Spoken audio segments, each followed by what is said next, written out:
Question number 6। Question number 6 के अंदर ये कह रहा है कि हमारे पास एक स्क्वायर है जिसके साइड में गिवन है 1 मीटर, ठीक है, उसमें करंट जा रहा है 10 एम्पियर, तो उसके सेंटर के ऊपर क्या निकालो, नेट मैग्नेटिक फील्ड निकालो, ठीक है। तो देखो स्क्वायर का एक साथ तो निकलेगा नहीं, हम करेंगे क्या, स्क्वायर को नाम दे देते हैं पहले ए बी सी और डी।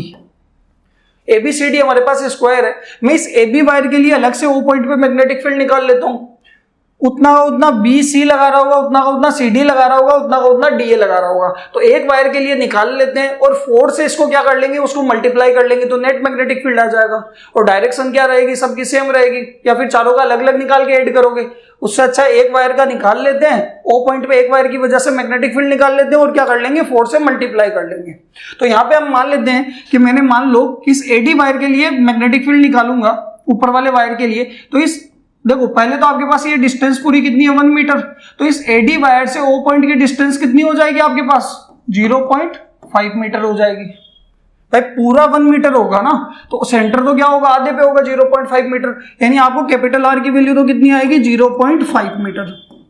करंट आपके पास कितना जा रहा होगा, वो जा रहा है 10 एम्पियर, ठीक है। इसके इस स्ट्रेट वायर के दोनों एंड से इसको ज्वाइन कराएंगे, स्ट्रेट वायर के अंदर यही बताया था, और ये एंगल आएगा φ1 और ये कितना आएगा φ2, और φ1 और φ2 दोनों ही कितने होंगे 45 होंगे, क्योंकि ये पूरा डायगोनल है ना, डायगोनल कितना होता है 90 डिग्री, तो सेंटर में लाइन जाएगी, मिड से लाइन जाएगी तो कितना होगा, इक्वली डिवाइड हो जाएंगे।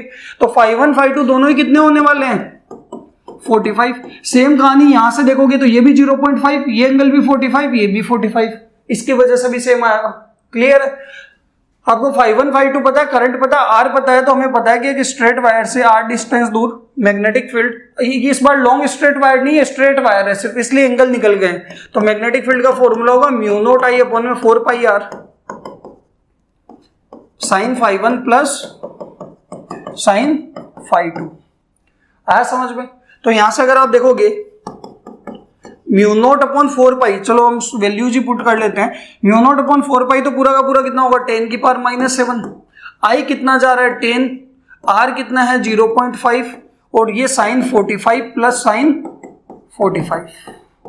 आया समझ में, बताओ क्लियर है यहां तक, ठीक है। यहां से देखो पॉइंट हटाओ, तो जैसे पॉइंट हटाओगे ऊपर क्या होगा 100 होगा, 5 से 120 टाइम्स, इसको लिख लिया 2 × 10⁻⁶, एक जीरो से ये 10⁻⁷ कम कर दिया, ये आएगा 1/√2 प्लस 1/√2, यानी कितना हो जाएगा 2/√2, तो ये आ जाएगा 2 × 10⁻�6 मल्टीप्लाई के अंदर 2/√2। और ये किसके लिए आ रहा है, ये AD वायर के लिए आ रहा है, सिर्फ AD वायर का आ रहा है।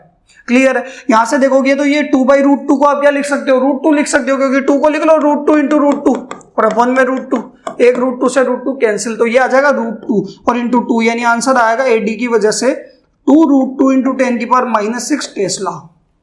आया समझ में, ये AD का है, सेम इसका आएगा, सेम इसका आएगा, सेम इसका आएगा, तो नेट मैग्नेटिक फील्ड कितना हो जाएगा, यानी हम करेंगे क्या, B नेट आ जाएगा 4 टाइम्स ऑफ BAD, तो 4 × 2√2 × 10⁻⁶ टेस्ला, तो आंसर आएगा 8√2 × 10⁻�6 टेस्ला।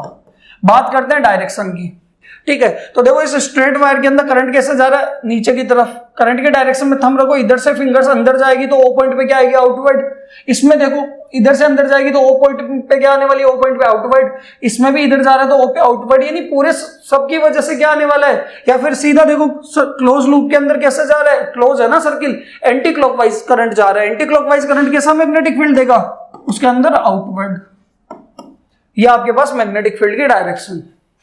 आया समझ में, ये क्वेश्चन नंबर 6।